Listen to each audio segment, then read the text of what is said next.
Alexander জাতিতে ছিলেন আর্য Greek. তিনি ছিলেন মেসিডোনিয়ার রাজা ফিলিপসের পুত্র।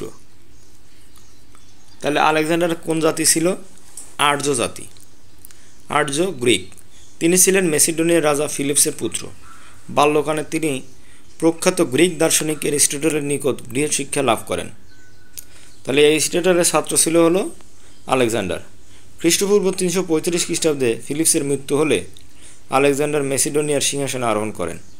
আলেকজান্ডার খ্রিস্টপূর্ব 327 অব্দে ভারতবর্ষ আক্রমণ করেন। খ্রিস্টপূর্ব 325 অব্দে বেবিলনে তার মৃত্যু হয়।